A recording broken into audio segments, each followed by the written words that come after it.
and it's pretty informal. So I'm still kind of waiting for the live stream to appear, and once it does, I'll start restreaming. And that was quick.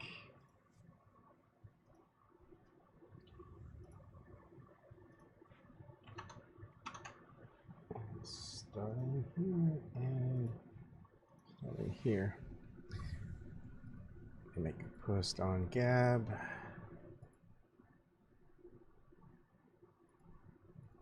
All right, we are live. Welcome, Mark Sargent, to my show. Not many people view here, but I'm hoping it's just one of those search results where people want to see your name pop up with an interview. And one of the great things about you is you pretty much go anywhere for an interview, whether it's the Lion's Den with like ABC, Nat Geo, or people like me where I may get like 2 views or something like that. I mean, I think you'll get a few more on this. And thank you for having me in advance. And it is true, I have done everything from junior high newspapers to major networks. I rarely will I say no to somebody. They've got to be some pretty awful people if I say no to them. And I have. There's like two troll channels which I've said no to, believe it or not. Has there ever been a time where they invited you on, they didn't appear like trolls, and then when you actually got on, they were just... Oh yeah, that'll happen. Yeah, no question. In fact, I kind of roll the dice. Most of the time I don't do that much research on anybody that I'm doing an interview with, just to kind of see what happens when I walk in. And sometimes I'll walk into a buzzsaw. The worst one ever was a radio station that was owned by Eminem, the rapper. Eminem owns a radio station? He owns several. Okay. And this one's called Shady 45. And I know, go figure, right? Yeah. And I go on, and it was an urban station, and they just brought me on, and oh wow. And it wasn't even really a call-in show, and they opened up the phone lines like 10 minutes in. Yep. Oh, they came at me like I was the devil himself. It was and the producer was so happy that I stayed with it. But I can't get mad at people that yell and scream, because look, I was you 4 years ago. Oops. Yeah, it's pretty recent, my journey, and this flat Earth, I think it's the culmination of everything. And when I'm watching your flat Earth clues, your playlist, I watched the whole thing, and you mentioned at first you don't start off with "I'm a flat earther," I believe in flat Earth. No. And it's the last thing that you'll look into in the conspiracy theory rabbit holes and whatnot. Also true. Yep. And also true. When you get to it, people get so angry that you're actually just mentioning it or entertaining the thought. All of that is true. Because out of all the conspiracies that are out there, this is the only one that was put in your head when you were 6 years old. When you were in kindergarten or first grade and the globe was in your classroom. We don't teach first graders about JFK or 9/11 or Boston bombing, or you just take your pick. Flat Earth is one of those things where literally we put the globe right there in your classroom. Say, oh yeah, don't. That's what you believe in. That is where you live. Flat Earth, no, terrible. And so everybody ignores it for most of their lives until very, very recently. And probably one of the things that turned me off is I did a Google search result, and now we know Google messes around with the search results. Yeah. And one of the top ones that I come across is Flat Earth Society. And some of the people who are flat Earth researchers, they say that that's like controlled opposition. Do you know if that's true, or what your thoughts on? I can tell you what I saw, because I was one of the first people to talk about it in the Flat Earth Clues. In fact, I covered it in my introduction, because when I was looking into Flat Earth in 2014, I didn't have a lot of places to go. And so I thought, well, heck, Flat Earth Society obviously knows something. So I joined that particular Flat Earth Society. And while I was waiting for my membership card, I would try to browse around the forums, and I noticed there were dedicated trolls at this really small society, at literally at the velvet ropes, just telling people as soon as they came in, there's nothing to see here. It's a joke. They're not serious. Go away. It's not serious. Go away. And the society wasn't fighting them. And I was going, wow. So I didn't know which was worse. Do I consider them full-blown government-controlled opposition? I don't know. I mean, I can't prove it, but at the very least, they're apathetic Mhm. to, I mean, look, Flat Earth, if they're Flat Earth 1.0, then what we've done in social media is Flat Earth 2.0. And we've run so far out in front of them that when they finally contacted me, I don't know, had to have been like 18 months after I started doing the Flat Earth Clues. Mhm. They called me on the phone and I said, look, and they said, oh yeah, we support what you're doing, blah, blah, blah. I was going, look, no offense, but where have you guys been? I go, do you realize how, we've got a conference coming up. We got channels with, with 6-figure subscribers in there. What are you guys doing? And they, there just didn't seem to be much enthusiasm on the Flat Earth Society side. So I just look, no offense, we don't need you. And so are they controlled opposition? Maybe they are. Again, you're not going to be able to prove it, but at the same time, they have not helped us in the slightest. In fact, the conferences that I have done in Raleigh and Edmonton, Canada, and Denver, Colorado, and then all the meetups, I have never run into a single person that actually was part of that society. In fact, I'm one of the only people, a card-carrying member, that still, I've still got my card in my wallet, which I show people from time to time. I showed Rob Skiba at Denver this year. And I said, oh, yeah, by the way, because he asked, he goes, did you actually join? I go, yeah, I joined. Back in, why wouldn't I in 2014? There weren't that many people doing it. There was Matt Boylan, Cesar, Jay Henning Caligia, Math Powerland, and me. So I had to turn to somebody, and then quickly I disavowed any relationship with them. So hopefully that answers that. Yeah. So getting to this point, at least for me and you too, I think anyone who goes into the flat Earth theory is reasons not to trust the globe Earth theory. And one of the big proponents is I don't really trust NASA. I look at their videos, I look at their photography, the money that they get, the budget, their secrecy. For example, they won't release just the data of the radiation levels of the Van Allen belt. Why wouldn't you release that stuff? Right. And if you look through a lot of people who really just focus on the videos of NASA, they're not in space floating. They have harnesses, they have lines, they're using different types of technology for their live streams. Nothing works 100%. I mean, people are just investigating them like crazy. So what are the biggest reasons not to trust the globe Earth theory from your point of view? Yeah, well, to lean on, let's lean on NASA a little more since you brought it up. NASA, because they'll make a stretch when I get interviewed. They'll say, are you saying that the moon missions were faked, that the Apollo program was faked by the Americans? I go, no, it's much worse than that. What I'm saying is the only reason NASA was even created in its entirety was to keep this thing under wraps. A little bit of a play on words there, meaning the Apollo program is an utter lie from minute one. And to be fair, NASA and the United States did what they could at the time in the late 60s with the technology that they had. Yeah. Remember, there was no CGI. Star Wars was still 10 years away. And that was the early stuff. And nobody even knew what computers were back in the 60s. And so the moves they made were good for the time, but they did not hold up well as the years progressed. Perfect example would be removing all the stars.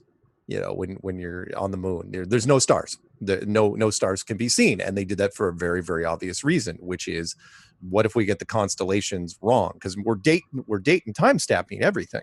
So what happens if the stars are out of place? What if Orion's belt should be here, but it's actually over there? Well, some nerd's going to figure that out in Nebraska and his underwear at 3:00 in the morning. That's all. That's it. It's all it takes. Because remember, we've got people that literally dedicate their lives to finding movie mistakes. Moviemistakes.com and all the clones out there. If a coffee cup moves from here to here in a movie without somebody moving it, right, it's gonna be noted. It's like, oh yeah, movie production mistakes. And the reason why there are production mistakes in movies, just to backtrack a little, is that movies are shot out of sequence to save money. So you shoot all the house shots here, and then you shoot all the desert sequences and all the city sequences. But the thing is, if you have to go back and do reshoots and touch-ups, you have to rebuild the set from scratch if you've already torn it down. You never get it completely right. There's always a few things missing here and there. You take pictures and you try to do the best you can, but it's usually the lowest common denominator, the weakest link of the chain. Same thing applies to NASA. And that was, they weren't getting nearly as much money back in the day in adjusted dollars. They had to create the fake rocket technology. And it comes down to this. Yes, they so desperately wanted in the late 50s and early 60s to hand a picture of Earth. Remember, there were no pictures of Earth back then. Even all the way up until 1972, there was no picture of Earth, not full disk in sunlight, called the blue marble shot. You guys can look this up. But the thing is, you can't just hand people the picture. They would have loved to have done it. 1959, loved to have handed you the picture. Unfortunately, you would have said, "Oh, it's a really great pic. How'd you take it?" So they had to create. It's the most expensive fake pic of all time. You had to create the illusion that you had to make real rockets that supposedly could carry people up to a certain height. So you would at least say, "Oh yeah, it was that rocket that left the pad that shot that pic." And even then, they dragged their feet. Oh my Lord. You got to remember, NASA was founded in 1958, right? 58, all the way through the 60s, they never took a pic. And then only during Apollo 17, during the last, on the way home, it's like, oh yeah, we might as well take that blue marble shot. That's where the famous blue marble shot is, 1972. What happened those 14 years? What happened? It's like they didn't bother to take a pic. And then here's the kicker. They milked that pic from 1972 all the way until the summer of 2015. 43 years, one pic. And I couldn't see. Sorry, I'm rambling. This is what I do. No, that's good. I couldn't even see the forest for the trees in 2000 when I was running a tech support department in Boulder, Colorado. When I said back in 2000, the internet was up and running, right? And I said, oh, you know what? I want to get different Earth pics for the tech team. I want to put those as the backdrops, right? I want to set it up, in advance.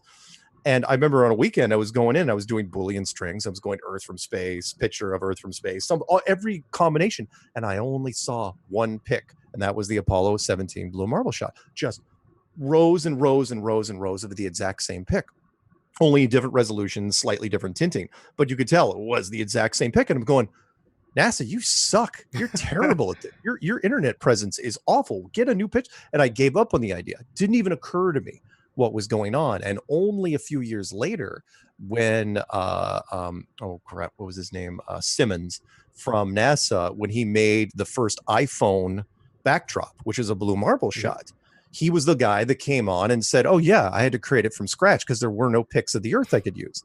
So I had to create a brand new blue marble shot, and it's not even considered official. It's literally Photoshop from A to Z. It's absolutely layered Photoshop, to where he even he got lazy at the end. Again, comes down to the lowest denominator. It's like, what? Because it was a Friday and you had like happy hour to go to. He was using the cloning tool in the Southern Hemisphere and just clone the hell out of the clouds in the Southern Hemisphere. And that's what he gave. Let me end on this point, which is, what was interesting about that was that NASA ended up taking that blue marble shot and circulating it all over the place when he made it as the real deal. And I know this for an absolute fact because I went down to the frickin' Space Center in Houston with Patricia Steer just last year. And when we were in, one of their big highlight things is they've got a jumbo jet with a space shuttle on top of it. And, everything's cleared out, but they've got that pic sitting in there with some captions next to him. It's going, you're using the iPhone photo from the very first iPhone. You're using that in your NASA display. You're actually displaying that as the real thing. Yeah, they got nothing. I mean, just plenty of things I don't like about NASA. Even if it were true that they went to the moon, I mean, they got thousands of pictures that they took. They don't have the original photos. Those were destroyed. I can destroy. Sorry to cut you off. I could destroy the NASA thing in 3 sentences, but the first one has got. We'll do it real quick. Ready? Intersecting shadows can't exist because, as physics will tell you, shadows can only go in one direction if there's only one light source, unless that light source is super, super close, like a spotlight that's only about 100 yards away. 2 would be the blast crater, which isn't there. And 3, which I used to be feats of strength for me, because it's 1/6 Earth's gravity, and yet there's no feats of strength. Would be the television transmission, and that is, we can't even get if you used a VHF television transmitter right now, you might be able, with the battery power that they had available to them, you might be able to broadcast 50-60 miles, maybe now, today in 2018. In 1969, with the limited battery technology that they had, you're telling me not only did they broadcast pinpoint accuracy at 250,000 miles from the moon, but they were doing 30 frames a second? Really? You were doing this with no snow, no distortion, and you're hitting that thing perfectly with that stupid little dish that they had? No. I mean, rocket fuel, they don't have the makeup for. They don't have the telemetry data. It was destroyed. I mean, it just, everything just seems to stink. It's like the mankind's greatest hour, I would say. I mean, if you talk to anybody, what's mankind's greatest accomplishment? It would say landing on the moon. Had to have been the moon mission. Yeah. And there's just and the moon mission, which I covered in my very first clue, and it just came to fruition this year, which was the entire, from the 60s up until this year, there was literally no movie made about the moon missions ever. There was 2 movies made ever. One in the 80s called The Right Stuff, which was about the astronaut recruiting program, and then Apollo 13, which never landed on the moon. Very convenient. Let's shoot the whole thing in the capsule. And only this year, because remember, the 50th anniversary is coming up in just a few months. And only now did they do First Man with the life of Neil Armstrong. There's one more movie. It had Clint Eastwood in it. Space Cowboys. Space Cowboys. Yeah, whatever. All right. A factual thing, not space guy. If you're going to do that, you might as well use Apollo 18, which was about little rock monsters that would hide on the moon and eat astronauts. They're going to do that. So okay. Excuse me. Sorry about that. I've been having a cough. So now just because we're harping on NASA and the moon landings may have been hoaxed, but does that prove a flat Earth? So the flat Earth theory, what's reasons to trust? Does it prove a flat Earth? No, of course not. In fact, most of the stuff in the flat Earth realm, the flat Earth community, doesn't prove flat Earth. But what it does, and people will say, I get emails all the time. Can you prove flat Earth? I go, no. In a court of law, no, I couldn't prove flat Earth. But here's the thing: I can create so much reasonable doubt in the globe that by the time I'm done, you have nowhere else to turn but flat Earth. Meaning you got there's nothing to hang on to in the globe by the time you're done with any flat Earth mantra. I mean, there's so many cool points that is like, where else are you going to go? You've got to go back to some sort of, and just to be clear here, when I talk about flat Earth, because people are going to say, what flat Earth are you talking about? I'm saying that you're living in, it's not just flat, you're living in a structure. You're living in a terrarium, a planetarium, a snow globe, a Hollywood backlot with walls and a floor and a ceiling. You're living in a big box, and this structure is so large that even our best and brightest couldn't figure it out until about 1960.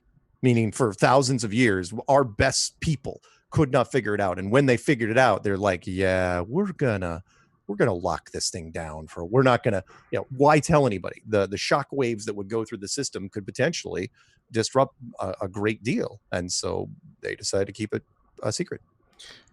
So when I was now flat Earth kind of coincides with a lot of biblical stories, ancient history, and it kind of comes back around, but as far as the modern era, it kind of begins with Admiral Byrd and his explorations into Antarctica. Right. And some people don't trust Admiral Byrd and what he says, especially when you see the interviews that he did live, because he was a Freemason. What are your thoughts on? I mean, yeah, he was a Freemason, and lots of men in power are Freemasons. Does that mean that Freemasons lie all the time about everything? No. Does it mean they use that information to their advantage? Yes. However, you got to remember, not only was it Freemason, but he was also an admiral in the United States Navy. So he is beholden to the Navy first. And I mean, look, he's not going to lie on his missions all the time, especially when if he was going out there by himself, sure, but he's not. He was going down there with big contingencies of men. As a matter of fact, Operation High Jump, he commanded a full-blown carrier fleet with 5,000 men and support ships, and that was an amazing mission, which we still don't know really much about, other than we think he was trying to root out the last of the Nazis who were actually down there during World War II. But Admiral Byrd is an interesting character in that he, he's mostly known for the Hollow Earth theory from the 1926 mission where he flew his plane to the North Pole. He was the first man to fly to the North Pole. Supposedly it turned into like a journey to the center of the Earth thing. You would have thought there would have been some follow-up on that, but no. The United States Navy decides instead to send him to Antarctica from 1928 up until his death in 1957. And that was the other thing, you can say what you want about him being a Mason, but he did die suddenly from a heart attack in his home. And I think that's because in press conferences, he was just way too friendly with the press. I mean, you could even see during that wonderful interview he did for CBS for the Longines Chronoscope, where he was giving away stuff, where he was saying that oh yeah, by the way, there's uranium down there. Probably shouldn't talk about that. The Russians are down there. I'm a little nervous about that. He was giving away a lot of trade secrets. So, was he a Mason? Yeah, of course he was. Lots of guys are, but I still believe in the missions, and I still believe in what the military was releasing up until the blackout in 1958, 1959. Now, the thing about Admiral Byrd, he states that there's a continent hasn't been explored, right? And I looked. We have pictures, supposed pictures of the moon and Mars, but South Pole, we don't really have pictures of South Pole. Or they could take any picture anywhere and say this is the South Pole, right? And so the Antarctic Treaty is bulletproof, and it is one of those cool things that has been hidden from everybody for a long time, and that is. After NASA was formed in 1958, a weird thing happened in 1959. And again, the coincidences, I don't believe in them. And that is two things happened. One, the Van Allen radiation belts were announced in 1959 by NASA employee Van Allen, which basically sealed off the upper edge. He said, oh yeah, it's super deadly up there. No one should ever go through that, which of course puts the entire Apollo missions into question. And then the other thing that happened in 1959 was the Antarctic Treaty was ratified by, I think, about a dozen nations at the time. And it said that no matter what country you live in, your corporations can't go down there ever. And it's to date, it's the only treaty that remains unbroken. It's not even up for debate until 2041. And it's you got to remember, this is not a small deal. There were countries back then that needed those resources. The coal, the minerals, the uranium, the oil. They needed these things, and everybody agreed. Nobody even protested. And what I mean by that is, even if, let's say, you're the head of a major oil company like British Petroleum, right? Mm-hmm. Not only are you not allowed to go down there, you're not even allowed to talk about it. That's the weird part, where it's like you'd think people would run full page ads, and protest and lobby and grease palms. Politicians, look, greed and money and power, they rule everything. We know this. Capitalism. Yeah, go team. That doesn't apply down there. It is absolutely locked down tighter than a drum. Yes, you want to spend $10,000, $12,000 and to have your picture taken with penguins on the peninsula, fine. And you can have a guided tour to the South Pole. What do they claim to be the South Pole? Other than that, though, the rest of it's off limits, and it is an interesting place. So the flat Earth theory has the Earth surrounded by ice. Right. So are there poles with the flat Earth theory, and is there an axis? I mean, there's no. The flat Earth theory says there's no spin. We're not moving in space, and No. Okay, so the flat Earth theory, let's give it the quick breakdown. Mm-hmm. You are living, again, in a building with walls and a floor and a ceiling. This building is not moving. This building may have a circular lake on the inside of it. Basically, that's what we're talking about, a giant saltwater lake. People say, why doesn't the water fall off? I go, why doesn't the water fall off on a lake? It's because you have edges. You know, the Antarctic coastline is the beginning of that edge, and then it probably goes out thousands of miles. Because again, Admiral Byrd was looking for it from 1928 up until about 1956. And that's when it took him that long. He was flying his own planes to figure out where the outer walls were. So it has to be thousands of miles inland. When it comes to the poles, actually, it doesn't work that much different than the globe model, meaning the center of this building would be the North Pole. And that is the dominant pole, where the compasses work just fine. In fact, if you circumnavigated this building from the inside, did a big circle around it, like a lap around a track at a high school, the compass would work fine because the compass is still going to point towards the center, which is north. The South Pole, however, is a completely different animal. And that is, I've had different, including Australian military guys, that says, eventually what should happen is when you get to the Southern Hemisphere, the dominant force, the North Pole should switch over and the South Pole should become dominant eventually, right? That's how it works, right? Half and half.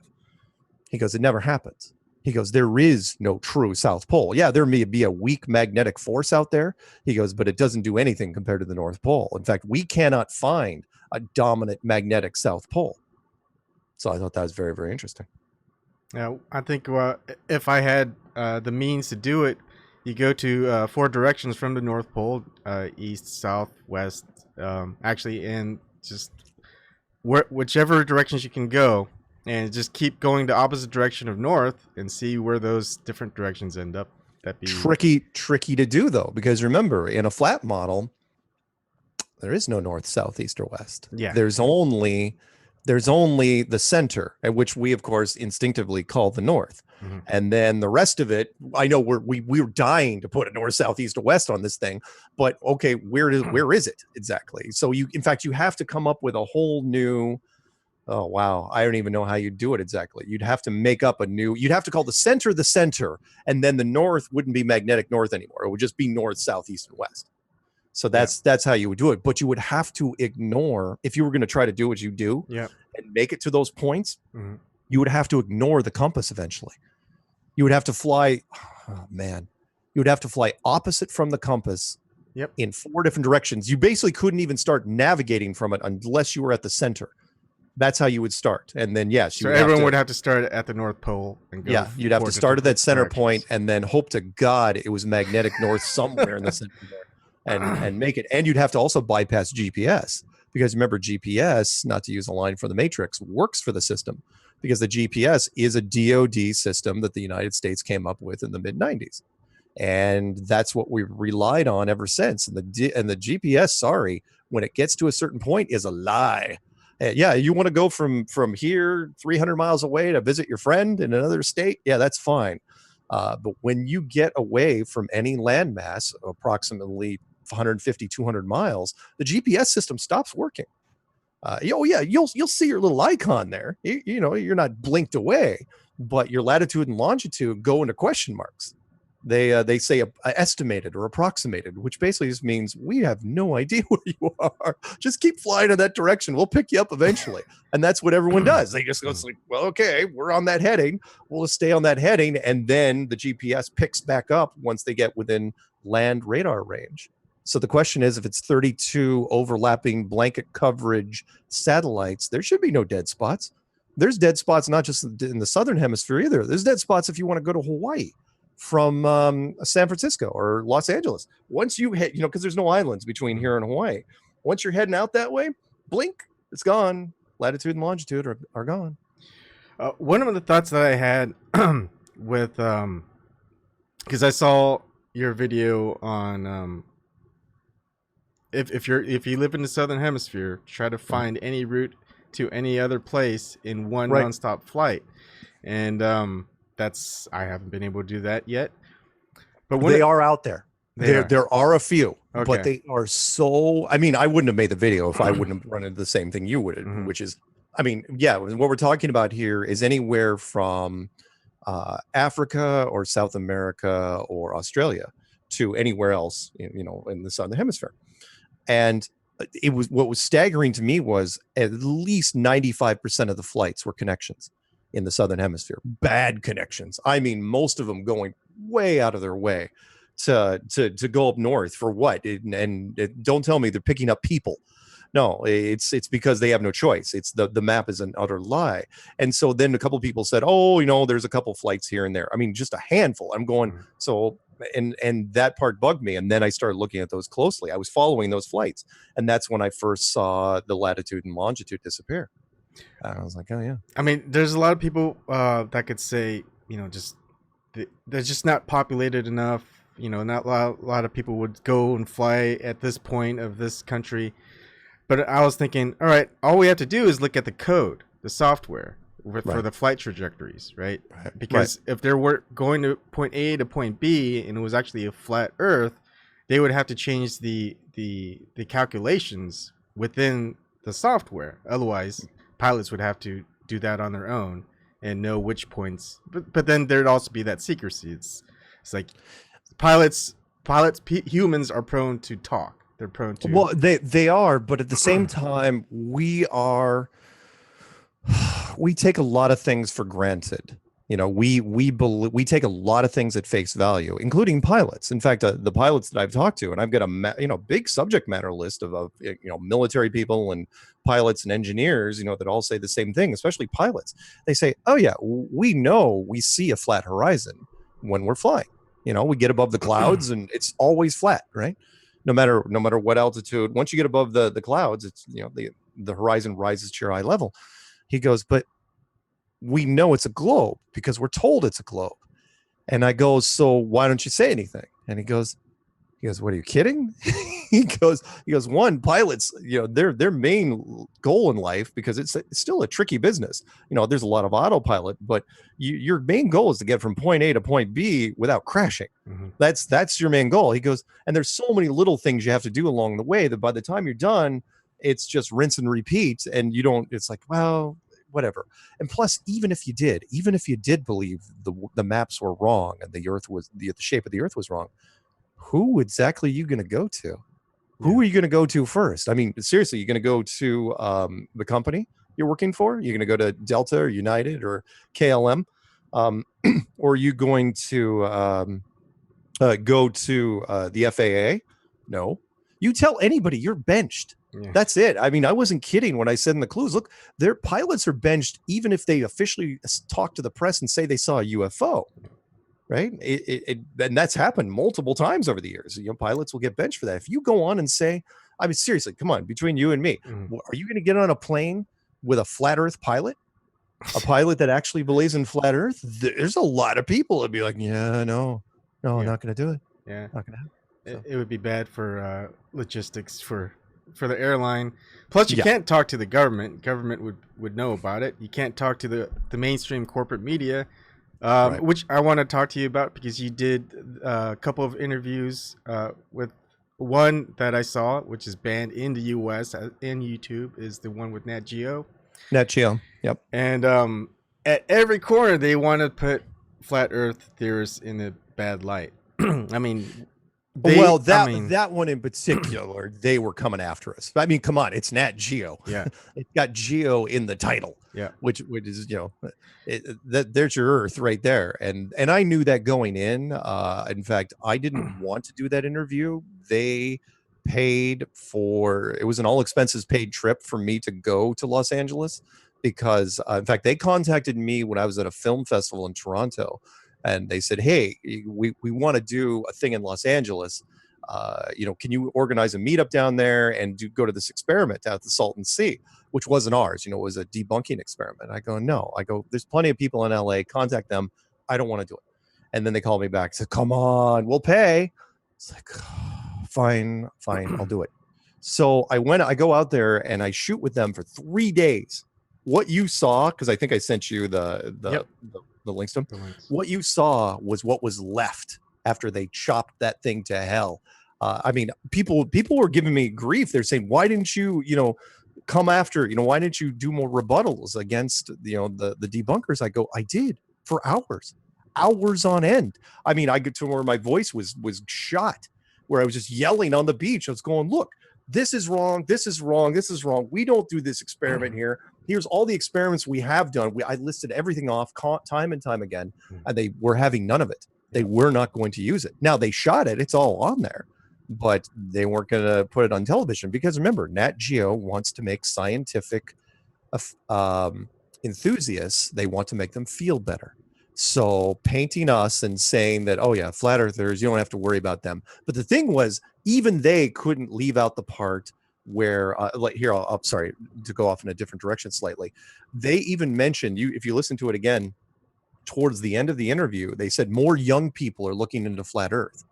One of the reasons they contacted us and had us out there was because of the u.gov survey, which was done at the beginning of this year, I think, where a British scientific journal contacted 10,000 Americans and said, hey, what do you think about flat Earth? Because that's what you want to do, right? And everything fell within the curve just nicely, except for the 18 to 24-year-olds. The 18 to 24-year-olds, a third of them didn't believe in the globe anymore. A third. It was a lot, like 34%. It's way outside the norm. And this freaked them out. I freaked out scientists to where even scientists are trying to make themselves better. Like they're attacking their own people, attacking the survey group, saying, yeah, you did that wrong. You did. It's like, what are you talking about? We do this for a living. This is what we do. You never complained before. Yeah, you totally did it wrong. And yeah, so that's why they were out there. And yet, so they had to slip that in, meaning National Geographic, when they got to the end, you could hear the tones they were putting out there saying, look, you could be leading people into the dark ages. You could be, what happens to medicine? What happens to science? What happens to civilization? And I've never gotten those questions before in my life. I'm going, I don't know. I mean, I go, we haven't burned down any libraries, so I think that's fine. I think things are progressing nicely. But if you're gonna paint it doom and gloom, they were worried that science wasn't putting up a defense. So there you go. All right, two things before I want to circle back into the Nat Geo documentary, but one, Nat Geo was bought off a long time ago. I'm not sure how many years ago by Murdoch, the British guy, Rupert Murdoch, who owns Fox News and a whole bunch of a lot of stuff. Yep. Yeah. I wasn't too happy about that when I heard that. Then there's the recent celebrities that are just state, do you think the Earth is a globe? And the latest one was Stefan Curry saying, no. And it was just like a small little blurb, and it got blown up. And he had to apologize. Well, and they got to him pretty quick. Yeah. So what had happened was he goes on a podcast and he didn't go after flat Earth. He didn't do what Kyrie Irving did. Okay. He said that he didn't believe in the moon missions. It wasn't even close. He was like, no, didn't go to the moon, right? Well, that's different. Flat Earth is fairly generic compared to, even though we don't believe in the moon missions, that's not our opening line. Mm-hmm. And so what had happened was, but if you say, I don't believe in the moon missions, and you're in the United States, sorry, that's a little anti-patriotic for a bunch of people, because the moon missions is Apollo, wave the flag, go team, right? Rah rah. Well, they got to him quick. I mean, to where that he just posted a thing yesterday where not only did Scott Kelly, the astronaut, contact him through Instagram or something like that, but apparently Obama called him. Wow. And it's like, okay. All right. And so now he has backpedaled and said that he doesn't believe in any conspiracies at all. He believes in the moon. He believes in vaccines. He believes in 9/11 was exactly what we said. He believes in everything. And I'm going, oh, okay. All right. I got it. So, I mean, it was probably just the sponsors like it was with Shaquille O'Neal. Shaquille held out for 10 days. Mm-hmm. And then I'm sure his agent called him and said, just so you know, you might lose this company, and whatever that company is probably paying him $2-3 million a year in endorsements. And sorry, that's a chunk of change for anybody. You're gonna unless you're a diehard flat Earth fan, you're gonna give up that for these people have a lot to lose. Yeah. And so Stephen Curry, he backpedaled, and I'm sad about that. But honestly, if Obama calls you, it's not a good sign. But it's flattering for us. I mean, seriously, he all of a sudden gets on the horn with him. I mean, I don't know what was said, but maybe he was just giving him advice, like, yeah, man, don't do this. Maybe for different reasons, maybe for cultural reasons.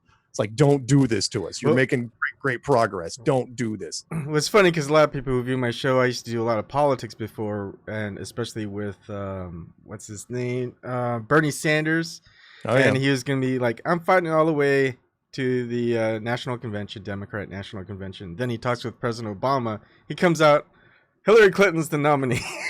Totally changed. So whoever talks with Obama, they're out. I don't know what it is with Obama, but.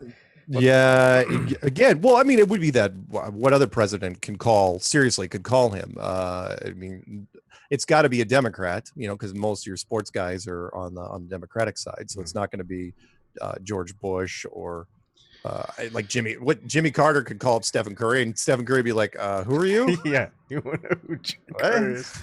Yeah. Oh, you were president? Yeah, he was.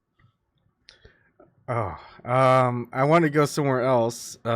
But anyways, we'll go back to Nat Geo. So the experiment that they did was an experiment you'll see all over YouTube, and YouTube. A lot of YouTubers, they'll buy the greatest camera out there. The latest one is the Nikon P900 or something. 1000 now. Yeah.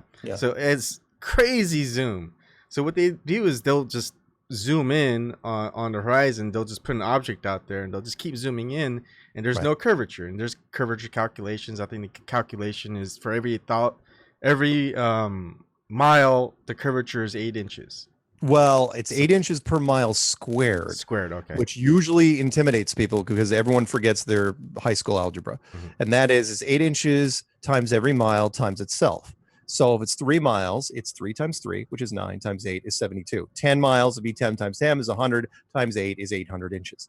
And so on. It's got to get steeper and steeper because remember, if it's a globe, eventually it's got to go completely vertical. It's got to fall off. And so the test that they did was interesting. Again, some things work in our favor. Was the raft test. That was their backup test. The test that we spent most of the morning doing was a balloon test that was completely on the other side of the lake at about 9 miles and change, where there were some balloons out there that they were going to raise this banner, the same sort of stripes, from a certain distance. So the problem was at 9-10 miles, especially since they waited for the sun to come up, they didn't know where the freaking balloons were. People forget that at like 10 miles away, you don't know where anything's out there. I mean, you're looking with binoculars, you have no idea unless you have landmarks right next to it. And here was the thing, we were finding it with our P900s. We're saying, yeah, the balloons are right there. No, you can't see them yet. They're on the other side of the curve. I'm going, it's like, what are you talking about? They're right there. They're right there. We were spotting the balloons before they were on the beach. And apparently that whole series of footage that they shot there was so problematic, they scrapped it. Yeah. There was no mention of it at all in National Geographic. So their backup thing was to put this little guy in a raft out about, 3-4 miles into the lake and hold up a thing and then, say, oh yeah, we're disappearing stripes. Well, the problem was the footage that they showed on Nat Geo, you could see the bottom of the boat. So at the water. So it's like, okay. And all they did was pull back the camera. It's like, look, at 4 miles, you could zoom in. You could lip read at 4 miles with a P900. That's nothing for a P900. But they said it was the narrative over the boat. We're saying, oh, well, you can obviously see the stripes are gone. Yeah, 1.5 stripes. They said 1.5. Yeah. It's like, no, not at all. I mean, it was the editing was so quick. But that's where they went. And then, of course, because they cut out all my rebuttals, it made it seem like I wasn't fighting it. They went straight to or anyone here want to give up flat Earth? They left out all that stuff beforehand. Yeah, it shows you just, so they asked that question. Did it show you just kind of waiting for like 2 seconds and going, yeah. Right? That's they edited that. I mean, again, anyone that watches that, it was, because I would have sat there and done nothing. No, of course not. It was explaining to him. I'm going, look, 18 miles from here are mountains that we used to see mountains at the very beginning. Now they look like islands because there's so much distortion under it, and they're disappearing every half hour. The whole point of this experiment was they wanted to shoot these balloons before the sun came up. We were all there at 5 a.m. And by the time they did this raft thing, it was 10:30.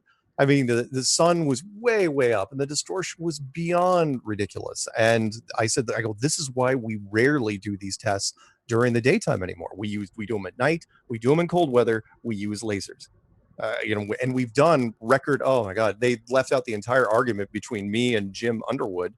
Was that his name? Jim Underwood, I think, or Bob, whatever his name was. The last name was Underwood, where where we did the experiment in Europe at Lake Balaton on a frozen lake, shooting 40 kilometers with a military grade laser, and he absolutely would not accept it. I was going, look, Guinness Book of World Records was there with us, right? It documented the entire thing. We actually are in the book now. And he's going, unless I'm there, it's not valid. I'm going, I'm sorry, your word means nothing. I'll take Guinness over you any day, and he's like, no, you got to do it here at this lake and under my conditions. I'm just going, oh yeah, that's never going to happen. So what kills me is I was big into science, but now I feel like science has entered a dogmatic stage. Right. I mean, the flat earth people are the ones doing the experiments and retesting, testing, and trying everything. But then when you get to the scientists, Neil deGrasse Tyson is one of them, he won't even debate. He'll say, here's a picture of NASA. If you don't believe that's real, then we've got nothing to talk about. Neil deGrasse Tyson said one of the most arrogant things I've heard from anyone since Kanye, which is science is true whether or not you believe in it. And I was going, okay, so and I know what he meant by that. He's like, once we put our stamp of approval on it, it's fact, it's absolutely true. And I go, yeah, here's the thing. If you want to tell me what the boiling temperature of water is at sea level, yeah, sure, that's fine. That's something we can test. Tell me what the core of the earth looks like. No. And I try to remind, which is why I did a clue on it. I said, look, I go, according to you, I go, the core of the earth looks like a red and an orange and a yellow and a white band. Each one's 1,000 miles thick. I go, what's the deepest probe you've ever drilled? 2,000 miles? That's halfway. Remember, 4,000 miles has to be the center of the earth, right? 1,000 miles, 100 miles. Remember, 1% is 40 miles. Deepest hole ever drilled is 8 miles. That was done by the Germans and the Russians. They tried for years, could not get past 8 miles, could not do it. And yet science tells us, oh yeah, this is what the core of the earth looks like. And they used to, back in the day, in the old textbooks in small print, say that basically in small print saying, we have no idea what the core of the earth looks like. But we're just kind of extrapolating, because you won't see science put big question marks inside of anything. They don't like leaving open questions. Remember, it's science. And at some point, they decide to pull off the small print. And once you do that, it becomes canon. It becomes gospel. You have a 9-year-old look at that cross section of the globe, and then they see it again when they're 18. Oh yeah, that's absolutely what the core looks. They don't. They take it on faith. And I know that sounds, I'm using a lot of religious terms here, but that's exactly what it is. Science has become scientism, and that is they have taken their power too far. Yep. Whereas they know full well, they say all we have to do is have men in lab coats with master's degrees or PhD in their field put a stamp on their theory, and the public will believe it. And if you have any doubt, look at the guy. Sorry, I dragged things on. Was the guy that was from I think it was Caltech, the guy that was in the Nat Geo thing, right? His specialty is dark matter. That's what his specialty is. He that's a theory, not just a theory. That's like one of the fringe theories of space right now is dark matter. No one can prove it. No one even knows how to quantify it. And that's his thing. And yet he comes out and says, oh yeah, flat earth, that's dangerous.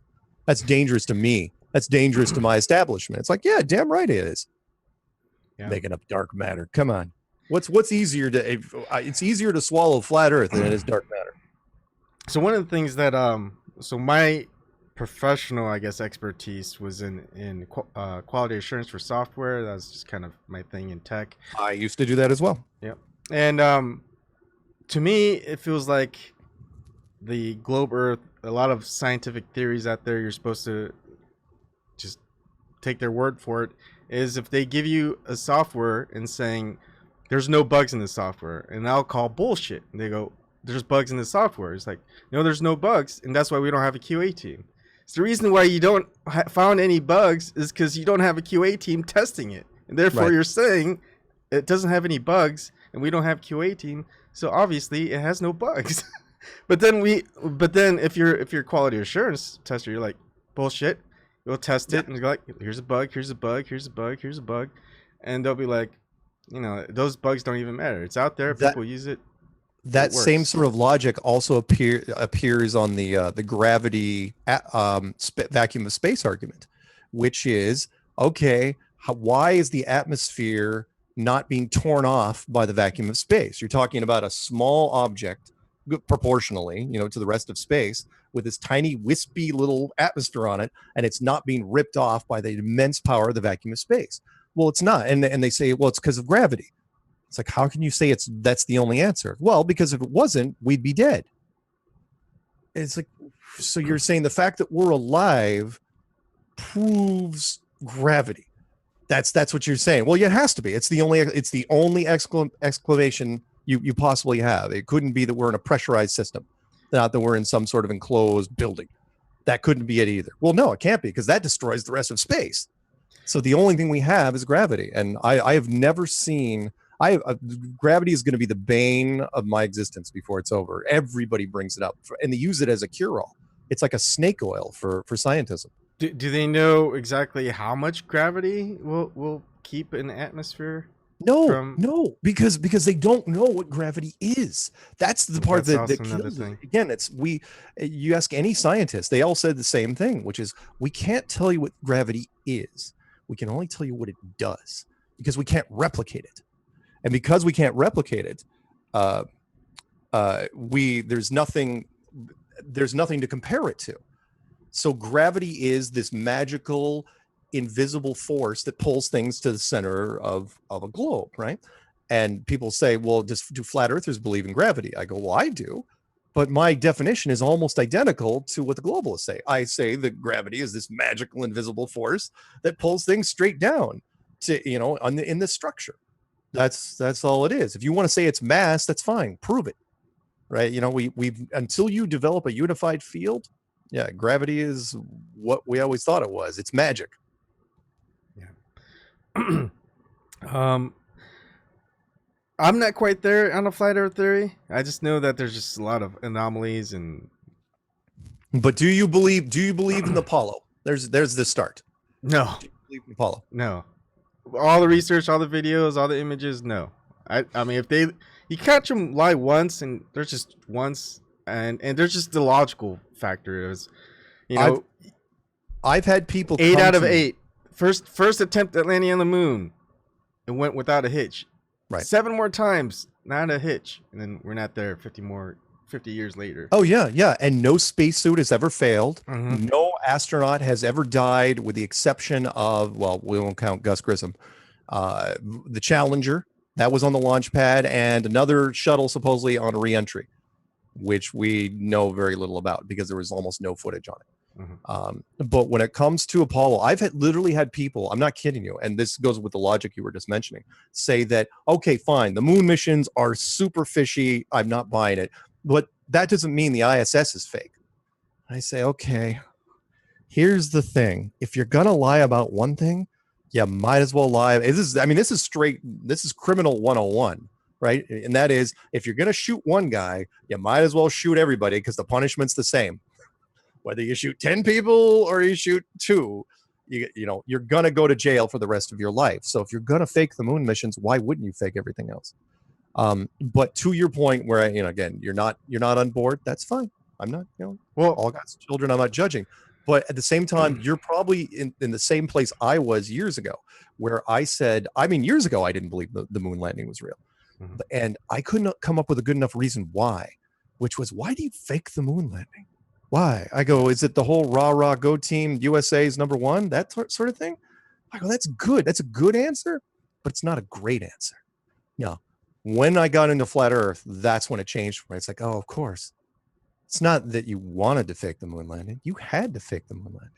Because if you don't fake the moon landing, eventually the private sector is going to get involved. You have to militarize space, because sooner or later, what will happen is General Dynamics or Lockheed Martin or Boeing, one of those companies is going to team up with, I don't know, Frito-Lay or Coke, right? And they're going to do a private thing to the moon, because it's like, we got to get a freaking Doritos thing up there. You're gonna try to do some advertising. You can't do that, because those rockets are gonna crash. Yeah. And because there's nowhere to go. People. Sorry, I'm ranting. Nope, I'm cutting myself off. It's good. There. So one of the ideas is, okay, if the Earth isn't globe, it's flat, or it could be Mhm. flat. The other idea is it's bigger than what they say it is. The super It's globe super argument. globe Yeah. argument. And Um, there's nothing wrong with that. There's absolutely not. In fact, we've had people say that from week one, which is, isn't it possible we're just on a really flat place of a giant, giant Earth? I go, yeah, it is. Although if you do that, you're going to screw up the star trails and the constellations, something horrible, because then, then they're all going to be out of whack and you're going to have to reinvent the entire heliocentric model. Two, you're still going to run into the atmosphere versus the vacuum argument, which is like, well, maybe on a really big one, the gravity can keep it on. It's like, yeah, maybe. Well, maybe. here's the thing, because what it boils down to, if flat Earth is real, yeah, the idea is that there's a firmament that we're encapsulated. Right. So if that is the case, we can prove the firmament, or can't disprove it. I mean, who's to say that it's just not a small seal, dome over a very large area of a kind of a globe. But now we're getting into the what a lot of people would call the crazy part, the firmament. But this is stuff that's been stated in, and I'm not religious. I call myself an agnostic, but I believe it's the ideals of Jesus Christ, of what he did. I follow what he did. I'm a follower of him, not necessarily the religions that came up. So I wouldn't call myself a Christian. I'd say I'm a follower of Jesus, because of just, he was the greatest ideal of what a human should do, and his sacrifice for others for nothing in return, and not just the good humans, but even the worst humans. I mean, it takes a gigantic type of person to fight for the bad people too, and saying, these people, I'm protecting them too. I don't care what they did. I mean, you just can't get any better than that. So that's what I would call myself. But still, when I keep doing research into the Bible, at least the variations of the Bibles, and just ancient history, the Epic of Gilgamesh, Babylonian texts, Egyptian deities, etc., they all kind of merge together in some odd way. The more that you do research into it, and a lot of it talks about the firmament. And what's funny is you talk about how people would readily believe in, like, David Icke's reptilians than they would with flat Earth theory. But they kind of tie in, because if there is a firmament, if there's a dome, someone had to put it there. Whether it's God, the Anunnaki, aliens, whatever. I mean, how do we explain how it got there? How do we get out of it? Or maybe is it to prevent other things from getting in? That is the big argument. Whereas, first off, a structure basically destroys atheism right there. I mean, flat Earth is killing atheism as we speak, because anyone that gets into flat Earth eventually realizes it's a default setting of flat Earth, which is, well, if it was built and there's a builder. So, and it's like, then you're just splitting hairs. It's like, okay, is it an advanced civilization, or is it the divine? And it's like, well, I mean, one man's advanced civilization is another man's deity. When it comes to the Bible, absolutely, it's a flat Earth book, no question. It's not even up for debate, which is why when I started making the clues, even though I never said the Tower of Babel in my story, I used the Tower of Babel reference, which was, how do you even explain the Tower of Babel without it being stationary? Because if it is a spinning globe going in 5 different directions around an impossible universe, that tower is going nowhere. It's going all, it's not connecting to anything. What's amazing to me is watching pastor after pastor, the ones that do, they're scared to death because the congregation keeps asking them questions. Is the Bible a flat Earth book? And they keep holding on to exactly one verse in the entire book, and that's Isaiah 40:22, which is, he who sitteth upon the circle of the earth. And they say, see, it's circle, it's a globe. It's like, no, circle's circle, ball, sphere, globe, those are different words. Circle can be a dinner plate. My dining room table, my hubcap is a circle. That roulette table is a circle. But they keep trying to use it like it's got veto power over things like, I don't know, Genesis. That talks about, not only does Genesis talk about the firmament, but it also talks about the Tower of Babel. Not to mention, I don't know, I don't want to turn this necessarily into chapter and verse, but one of the ones I was thinking about doing a clue on, and I never did, was the story of Joshua, where Joshua asked God to hold the sun and the moon in the sky an extra day so he could kill more people and kill more enemies. I shouldn't say people. Yeah. He wasn't like a serial killer. And God did, and he's like, so you have to believe one of two things there. Either God stopped the entire solar system and just completely put a hold on physics as we know it, just stopped everything in its place. It's like, oh, God could have done that. It's like, yeah, but it's a lot harder to do. If it's an enclosed system, well, you just pause the sky.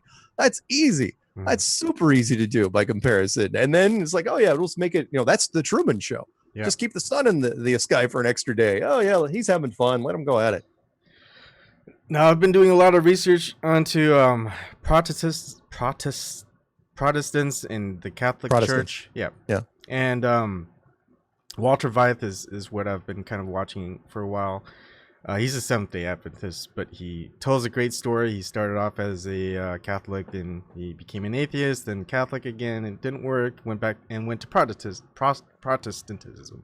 I don't know how to say that. In fact, you wouldn't use Protestant. Protestant. That's it. Being a Protestant. Don't try to. I don't think Protestantism. I don't think that's a word. Yeah. Okay. Pretty sure. Yeah, I'm pretty sure it's not too. I don't know why I tried saying it. Okay. Right. So the Catholic Church. Why did they turn? And because it was science. It was a scientist saying, science was saying it was a globe. Why'd the Catholic Church go along with it? Yeah. A couple things of thought there. One is that the Catholic Church knew that science was the speed at which science was ramping up. It was a small concession to make because they didn't know for sure. Meaning, in fact, it was an argument I put forth to a bunch of people, which is, let's say you're the king of France and as late as, I don't know, 1500, right? Let's say you have a map of the flat earth. What are you going to do with it? You got wooden ships, you got horses. You can't do anything with it. You can't even prove it. Literally until the internal combustion engine comes along, you cannot, until airplanes come along. And that's not even 100 years. You can't even prove that the earth is flat, right? So the Catholic Church, it was a small concession. It was like, well, we don't know for sure. Science, it's like, well, let's let science talk about coming back to haunt them, because science then used that to build the globe. Plus, I also think that the builders of this place wanted it to happen. Meaning it was a temporary, people say, what are you saying, that God's lying? I'm going, no, I'm not saying God's lying. I'm saying that God was putting an obstacle in front of you, a mystery, a puzzle to be solved. It was only going to be temporary. And in the grand scheme of things, it was very temporary. But that was the way to do it, which was the only way to keep people from focusing on the whole edge, oh, we're in a box type of thing, is to remove it entirely. Which is, all of a sudden you say, well, it's a globe, here's the model, we're all spinning through space, you can go all over the place, you're never leaving Earth. The truth was, the fence was always there, they just made it invisible. It's pretty genius. And so the Catholic Church, even when they found out, what are they going to do? Really? Are they going to, the Catholic Church going to contact world media and say, just so you know, the world's flat? Oh, wow. I mean, that's just a giant version of the pastors that have been fighting this, because there are pastors that have done it, and I'm very, very proud of them, but there's other pastors, they cannot do it. They're so afraid of going to their congregation and saying, no different than YouTubers and other people I've interviewed with. It's, look, I'm nervous about talking about flat Earth because I'm nervous about the blowback. Why are you nervous about the blowback? Because it's such a controversial topic. It's so polarizing. Catholic Church wouldn't have that would be a tough. The Pope is going to stand there on the balcony. Really? I mean, this is where we get to, I guess, the last two parts. It's open over an hour, just so you know. I mean, I'd love to go on if you're okay. And bring in other people who want to come in. So first thing is science is the only one that's going to get us out of the false globe Earth theory, if it is a false theory. Because look, if the governments mass mass media, if the Catholic Church, the Pope, all of a sudden just said, you know what, we've lied to you all these centuries. The Earth is flat. People aren't still going to believe it. They're not. No, you have to have a backing. You have to have something else. Now, if you had landed a golden spaceship somewhere and some giant, very attractive blue people came out and said, oh yeah, by the way, we built this place, that would go a long way, wouldn't it? Yeah. So you'd have to have something to use the word. You'd have to have a miracle. Yeah, no, you're right. The Pope could not go on television and say the Earth is flat today. Could not do it. Even, I don't care what proof he had, the governments would just slam on them, and science would use it as their advantage to say, see, religion has completely gone off the rails, burn the churches. And so if the Earth is indeed flat and all of this happens, the miracle happens. I mean, a miracle like that hasn't happened as far as we know. How do we know? I mean, it's just kind of like the doomsayers. Oh, the world is going to end and this date this year, this date this year. Right. And then there's also conspiracy theory about is it Project Bluebeam, that the government Project Bluebeam, that's also a good one, is going to unleash that aliens have arrived and we're at war.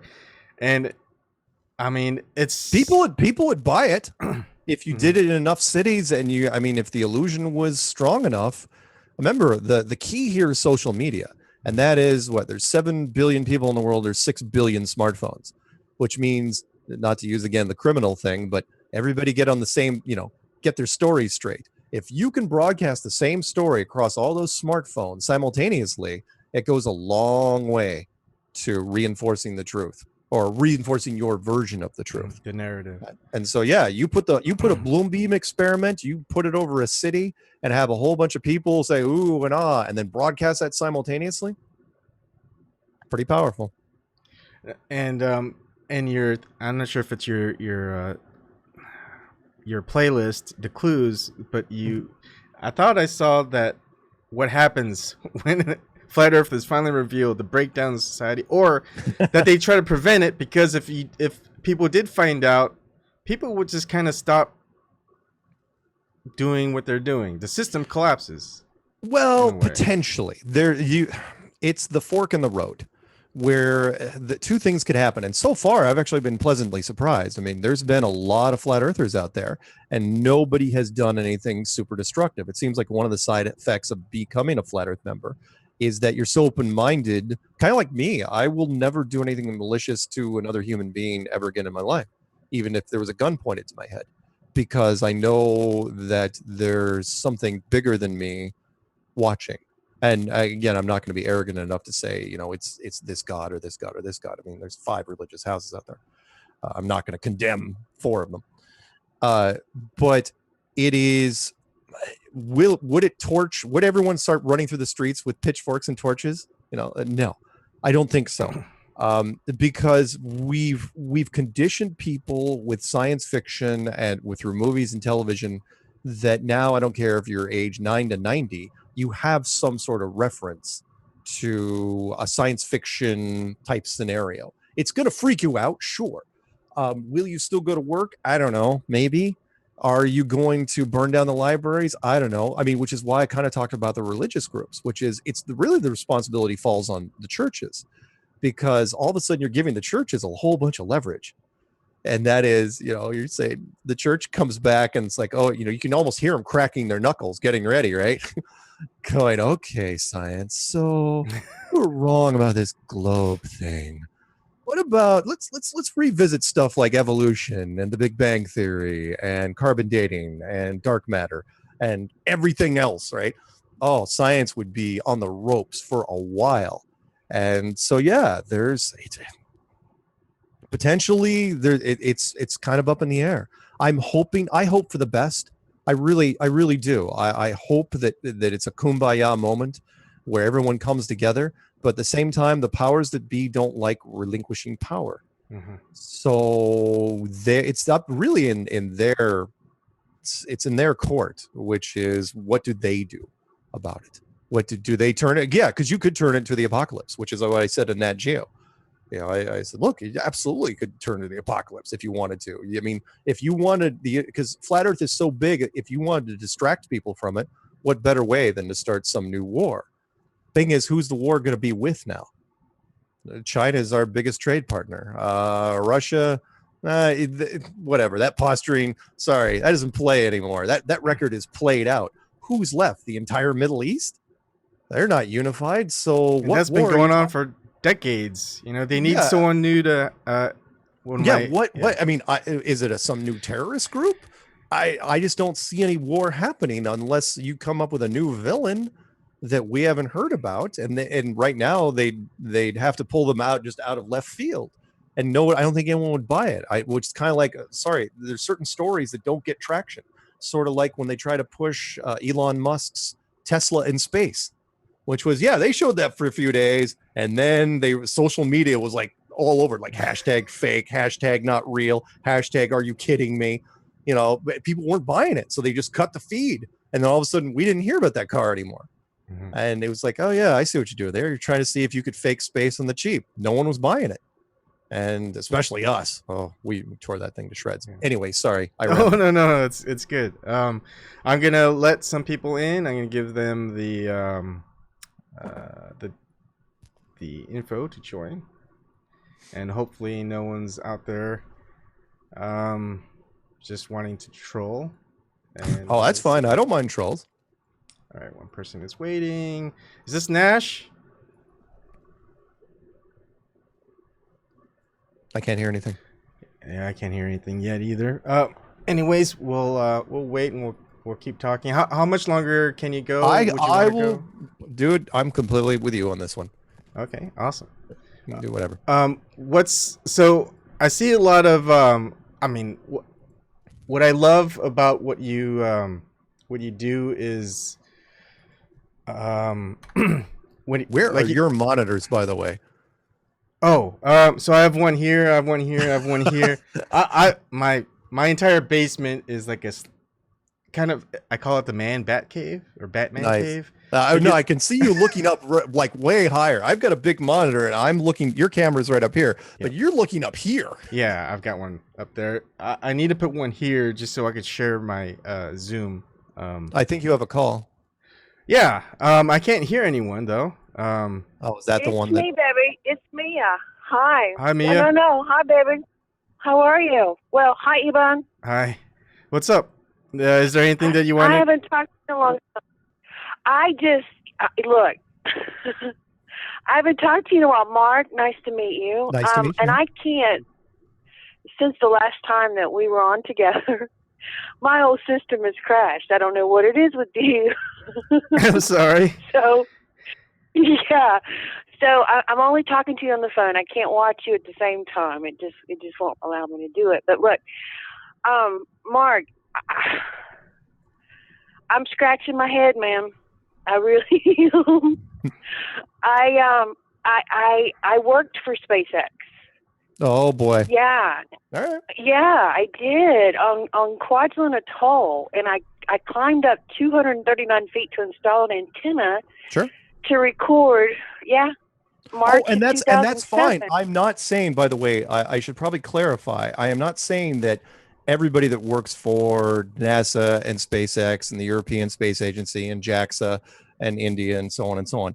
99% of the people that work for these groups, they are completely legitimate and they do exactly what they're supposed to do, which is build things and organize things and hook things up. The only people that know anything are the telemetry guys and the people that... That's who I worked for, was telemetry. That's who I was the one that recorded 34,000 feet in the air. That was me. What's at 34,000 feet? A video. The first time a video stream went that high up. That's interesting. from a Falcon, I should say. Okay. Let me just So yeah, so I'm really it's just boggling my mind, and I know. Look, I'll give you an example. I'll give you a quick example. One of my next door neighbor when I was out in Boulder, Colorado, was a guy named Wayne Ottinger.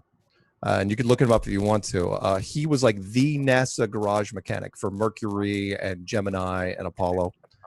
And he was, his walls were just bristling with plaques and awards, and he knew all the astronauts on a first name basis. He actually was the main designer on the first draft of the LEM that they supposedly landed on the moon. Did he know anything about anything? No, he just turned a wrench. That's all he did. And he was so proud of working for NASA. I was like, great, that's what he should be. It was a great program. However, like the movie Capricorn 1, they did it for national pride. And we look, conspiracies happen. They're in all aspects of our lives every day, in business and politics and sports and entertainment and journalism, and even science. Mostly because look, lab geeks need Porsches too. And so I'm glad that you worked for him. I'm so you're not working for him currently though, right? No. I'm semi-retired now, so yeah, I was kind of the first woman in the field. I'm the climbing tower barber. Got it. Again, if you're a big believer in it, great, wonderful. I'm not going to twist your arm or anything. Just let me ask you this: do you have a master's degree in any physical science? Absolutely not. Good. Perfect. Because if you did, I'd say there's no hope for you. There's nothing I can do. Yeah. I've always learned hands-on and stuff. So okay, let me ask you this. Do you believe in any other, and I don't want to drag this out, do you believe in any other conspiracies? And you don't have to name them, but if you ever followed any other conspiracies? The Russia shit's going on right now. That's a conspiracy. Well, but, you know what I mean. No, I don't believe it though. Yeah, absolutely. I've always questioned. I'm an atheist. I'm an anti-theist actually. So, I believe we're one race in the human race, and global warming is really important right now. Oh yeah. And global warming is also, people ask me that all the time. They say, do you believe in global warming as a flat earther? And I go, yeah. In fact, it works way better for us because remember the whole term greenhouse gases. Well, it works a whole lot better if it's an actual greenhouse, not just not just a globe where the gases can escape at all times. And I thought it was very interesting that they changed the term, and they were really good about that, changing the term from global warming to climate change. And now we're finally going back to global warming because apparently there's a whole bunch of scientists freaking out. And they're not really telling the public why.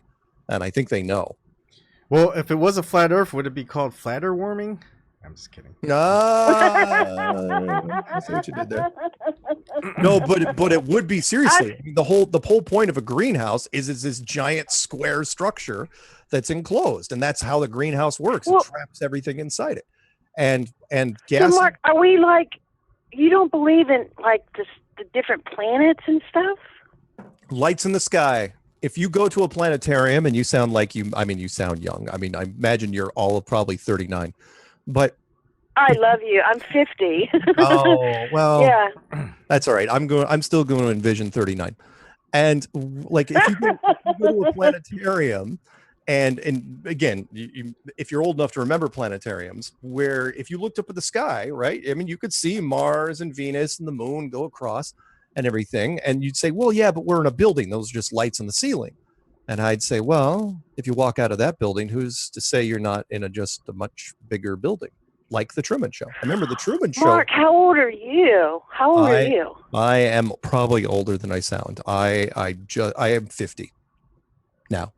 So you're right, 68, right? Yeah, so, 68. Right. Interesting. I heard about flat earthers, and then when I haven't been able to get a hold of Ebon in a long time, so. Well, again, give it some thought. If you're really new to it, I recommend the documentary, which just became public about a month ago, called Behind the Curve, which was it's basically a cross section of flat earthers that of everything we did last year up until the conference. That seems to do pretty well. As far if it's your first exposure to it, that's what I'd look at first. What I like about the flat earthers, sorry to cut you off, Mia, is they do their own experiments and they'll repeat those experiments, different locations, different types of experiments. Right. Like for they use cars, they use boats, they use Telescopes, telescopes, whatever latest technology there is. And all science is take this theory, and until there's technology or advancement in whatever, in mathematics or physics, whatever, until something better comes up, that's kind of what we have. Right.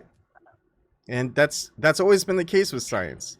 And my problem is it seems like every institution of control lies, and that everything's just kind of been upside down. Science is the people that what we revere in science is the scientific experiments, but instead we're just listening to these scientists who have credentials, but they don't show us any of the experiments and repeatable. Like some people may repeat it and they get different results, and it's like, I don't get it. I mean, look, power corrupts, always has. Science is not immune to it. It's still men. I'm gonna give women a pass, just so you know. Because men are so easily corrupted. And if you think I'm kidding, people say, oh, science is above reproach. It's like, really? Let me rattle off just a small handful of the times that science took the money to cut the corners to take a product to market before it should have been. Oh, absolutely, it's corruptible. I mean, and the major of it is now is it's using against warring each other, and I mean it's defensive and it's not used for the betterment. Right. But I did take offense. I mean, you said I did catch just a little peep of it. By the way, Periscope doesn't work well. I don't know what's going on with that. So, okay. Yeah, for Ebon. But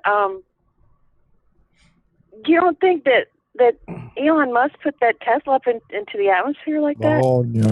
You don't believe that? You don't believe that? Nope, not for a second. And here's a couple reasons why. The first is that it was not even remotely prepped for space. He said it wasn't. It was just a car that was taken out of his garage and supposedly put in a capsule and shot up there. There are so many things that would have happened to that car within the first couple hours, and none of them happened. One, the pressure in those tires, they would have gone as tight as a snare drum and burst. All the liquid systems would have frozen immediately and shattered everything inside that engine, including, remember, it was a battery-powered car. So all the battery fluid would have frozen. The windows, the side windows would, under the stress of heating and cooling, would have shattered. The safety glass, the front windshield would have been a mess. All the plastics would have warped. Have you contacted him about this? Have you got in touch with him about this? We did try. Yes, he hates us, and he should. Oh, but you got to remember that Elon Musk. Look, Elon Musk is one of those guys that should never be allowed in front of a microphone. He should never be allowed to talk to media. He makes the claims that he makes. In fact, you look this up if you get a chance. The New York Post did a story this year. They finally caught on because we were just railing on him. And New York Post ran a story that said Elon Musk is a total fraud. Meaning that every promise that he ever made about anything. Remember, he was supposed to send 2 tourists around the moon this year. He's supposed to make a light rail system from Los Angeles to San Francisco. He was going to solve Puerto Rico's power problems with his solar panels. I do believe he's trying to do a lot of shit that a lot of people aren't doing. He just, you know what I'm saying? And he's done more than most, though. Well, I mean, and that's what I'm saying. I've met the guy. I did remember where he made his money. A lot of people remember in the annals of history. PayPal. In the annals of history, if you go to like people on the street right now and you say, who invented Tesla? Well, okay, first off, a lot of people are going to say Tesla. It's like, no, he's dead. But a lot of people are going to say Elon Musk. It's like, no, Elon Musk did not invent Tesla. He bought it. He made his money in PayPal. He was a software developer. Right. That's what he did. Right. And he had like an 11% stock share when the sucker went IPO. And he made a ton of money. That's why I did SpaceX. And that's when he did SpaceX. And he did his solar panel thing, which was subsidized by the government. But the point is he just bought, well, yes, he started SpaceX, but he bought Tesla. And oh, sorry, there was too many. Okay, here's a small thing. Then you're saying, oh, it's petty. No, this isn't petty. Think of this. When you take a look at that Tesla footage again, do you know what was completely absent during the entire the hours that they were showing that thing? There wasn't a single logo anywhere. It's like, okay, he owns a private company and a public company, and you'd think it's SpaceX, right? You'd think he'd have that sucker. It should look like NASCAR. That thing, which should be wall-to-wall stickers with big Tesla on the front, and SpaceX on the side. That the mannequin should have SpaceX and all this other stuff. Nope, none of that. There wasn't a single logo to be found. Not only that, why wasn't he? I mean, he could have. That thing could have paid for itself in endorsements. Instantly could have paid. In fact, why wasn't he using the flagship car, the S model? Why was he using the stupid Roadster? The S model is a 4-seater. Wouldn't have weighed anymore, and he could have put 4 mannequins in there. All could have been sponsored by Disney. The thing would have paid for itself. Now, sorry, there's no way. And look, seriously, look up the social media on this. Nobody was buying it. It was just too perfect, too freaking perfect. All the 3 cameras worked perfectly. And by the way, and sorry, my last point on this, which was, where was the Falcon Heavy? You saw those 2 boosters land at Kennedy, which makes no sense. There's a complete conflict of interest there. NASA should have never helped them because they would have taken away from their budget. But where was the Falcon Heavy rocket when it delivered the car? It was the greatest misdirection I've ever seen, which was they showed booster, and then straight to car. And I missed it too. And then later I'm going, wait a minute, where's the Falcon Heavy that delivered it? You should have seen that thing tumbling in the background. Never saw a single frame because it wasn't there. Wasn't there. Sorry, my take. Sorry, I'm sorry you worked for SpaceX. But... No. I just know the mission that I did in 2007, the Falcon. Look, we recorded it. I watched it. You can see there was an anomaly. I'm sure. So you can see Earth. You can see the Earth. I mean, it goes high enough to where you could see the whole Earth. So I don't know. Wait a minute. Are we talking about Tesla? Or are we talking about understand SpaceX. Falcon. No, I know. Are we when you said when they got high enough? On Quadrantal. When you saw the picture of the whole Earth, are we talking about the Tesla thing or your thing?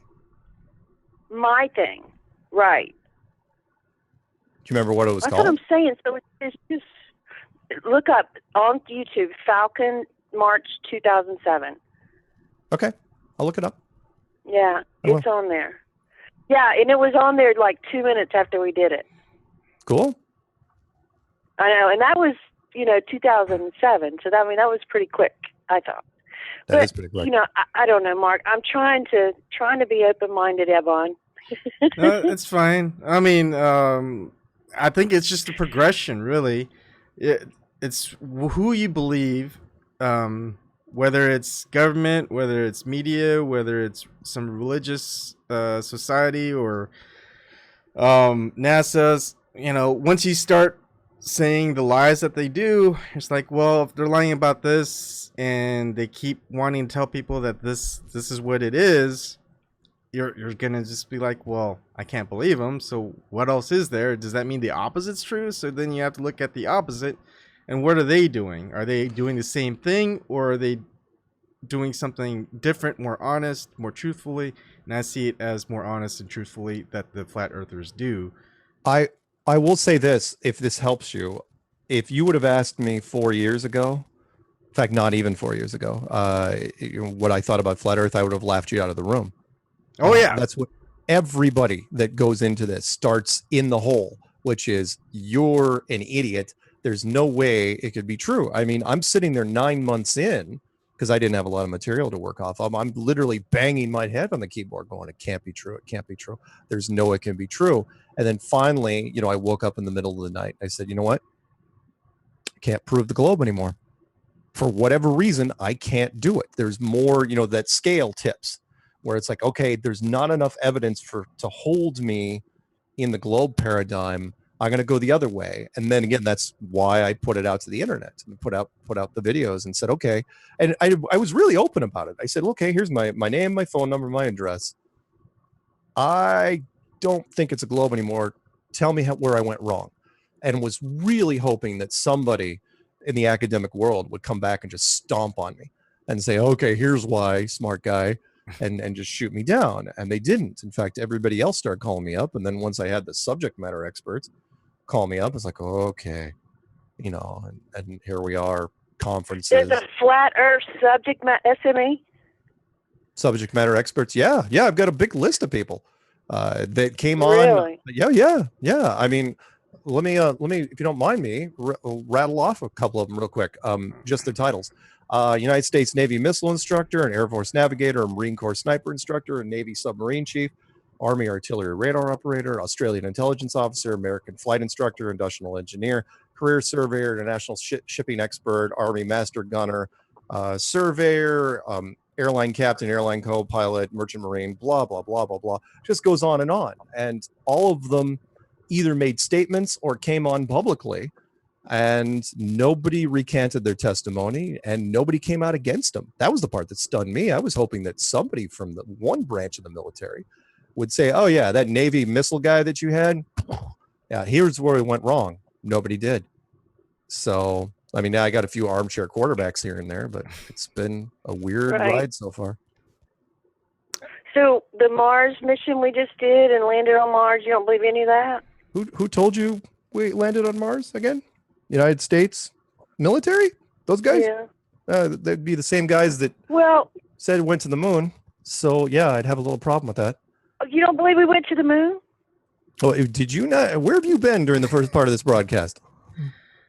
I haven't watched it. I'm sorry. Like I said, I couldn't watch it. It was, no. Okay, you know what? I'm going to repeat the line. Okay, I'm sorry. No, it's okay. It's okay. You're fine. I'll repeat the line that I said in the beginning. It's like, no. Buzz Aldrin? You don't believe Buzz Aldrin? Buzz Aldrin, and well, heck, let's forget about Buzz Aldrin and Neil Armstrong. Those guys. Let's go with the guys that are still around, hanging around. I know Buzz Aldrin's here. What are you talking about? I know, but he's sort of still there, right? He could die tomorrow. He's got a young hot girlfriend or nobody assistant. would be surprised if Buzz keeled over tomorrow. Nobody would be surprised. I'm talking about like Scott Kelly or Chris Hatfield or Terry Virts or Tim Peake or those guys, right? They're all colonels, full bird colonels in the United States military. Most people don't know that. If you're actually pretending to be an astronaut, you're way up there in the food chain. So it's not like they're bringing in lieutenants up that thing. So no, I'm sorry. NASA is Department of Defense all the way. Yeah, they wear white uniforms. They smile for the camera. They don't carry guns, but they are uniquely military. 98% of anyone that's ever said they've been to space has been part of the military program. So no, I'm sorry. I mean, look, come on. Why should this surprise anybody? You're saying the governments don't lie? Categorically, we don't even have spy planes. We don't even have a spy program. Area 51 still doesn't exist, even though we've taken movies of it. They're still saying, nope, nothing there. It's like, what are you talking about? You fly your employees in from Vegas every single day. So no, Apollo didn't happen. Not the way they said it was. If you have any doubt of that, watch the wonderful independent movie Capricorn 1 from the late 1970s. I'm a huge fan of that, where they faked the Mars mission, and for good reason, mind you. And in that movie, they still claim that they actually went to the moon, but they only faked Mars. So no, I don't think for a second that everything in NASA was faked. Every single thing. Literally everything. And they did it for good reasons. Look, they did it for God and country. They did it because they thought it was for our own good. Yeah. I'm not gonna say that they're horrible, evil people, because at the time they probably thought, you know what, the public isn't ready for this. Are you a religious person? Yes. Before we get to that part, I just want to say that there's one guy, I just watched this interview. He's saying the moon landing is the only good conspiracy. 9/11, Sandy Hook, all this other stuff where people died. But moon landing, it was a good conspiracy. Again, there's an old saying. I'll get to your religious question in 1 second. There's a saying from one of our older presidents, FDR, Franklin Delano Roosevelt, where it was very, very true. And he says, only give the public as much truth as they can handle. And that's the same with anybody. Which is it's like never tell anyone how bad it is if you can help it. Unless you're a doctor, and even then, be real careful about it. As far as being religious, yes. But that being said, I fell away from religion for a number of years, like decades. I was raised in a strong born-again Christian household where church wasn't just a Sunday thing, youth group and vacation Bible school and Camp Malibu and all that stuff. But I was raised on a rural island, and when I left, I realized how sheltered I was. I got to university and said, "Holy smokes, there's more than one religion? Seriously? There's people who like don't believe in religion? Oh, wow, this is really amazing." And then I got into tech, and I completely fell away from it, because if you're in tech, you know, you're really into science. But when I got into flat Earth, I turned right back around and said, "Yeah, I'm because again, it's the default setting, which is if it was built by someone bigger than you." And fine, if you want to say, are you a creationist then? Are you a creationist or an evolutioner? Do you believe in evolution? Kind of a hybrid there, where I believe it was created, but I believe that any evolutionary changes along with terraforming were done between civilizations, because I also don't think that we were the first people to rent this apartment by any stretch. This is not a one-off. And we know this. Anybody in science knows this. Look, there's remnants. And that's like, so the dinosaurs were killed off by a meteor? Killed off by the system. The system had to kill them off eventually. I think we started out big, which was, I think the dinosaurs at the time, we consider them big because they were big compared to us. But I don't think they were very big. Kind of like how we make electronics smaller and smaller and smaller. I think this world, we were making things smaller and smaller and smaller. Sort of like. But I'm saying they did get, killed off. Were they wiped out? Millions of years ago. Yep. They were wiped out millions and millions of years ago. No, it doesn't have to be millions of years ago though. And that is, I think the carbon. So I'm kind of a mix where I believe in dinosaurs, but I believe that the carbon dating system is just loads of rubbish. And that was it 300 million years ago that the dinosaurs? No, I doubt it. But between terraforms, I mean, yeah, it could be thousands of years, but it doesn't have to be hundreds of millions of years. I think that's excessive. One thing that I was saying last night, so Mia, theory of evolution, I question it too, is hundreds of millions of years that the dinosaurs have been around and they became extinct or they became birds. So if humans lived a couple 100 million years to evolve, would we become just smaller, really feathery bird-like beings? Is that our evolutionary process? And then two, no. The animals that lived during the age of the dinosaurs, the crocodile and the sharks, they didn't change. Right. And so they're like the perfect evolutionary structure. Perfect evolutionary, yeah. The shark has never evolved. And also remember, the ones that seem to, and I know there's some people that say, well, no, there's land dinosaurs around. It's like, whatever. Most of the dinosaurs that we say are still kind of hanging around are water-based. Perfect example would be, here he'll destroy your hundreds of millions of years, the freaking coelacanth. Remember that fish, that creepy looking fish with the giant teeth? Mm-hmm. And supposedly, we've got fossils of that thing. It's like, oh, that thing died off 100 and something million years ago. And then all of a sudden they land one out in the Atlantic Ocean or Pacific Ocean not too long ago. And I mean, that's true. I mean, that's absolutely fact. Or the plesiosaur, that the Japanese fishing trawler carcass landed in when they were trolling off of Japan.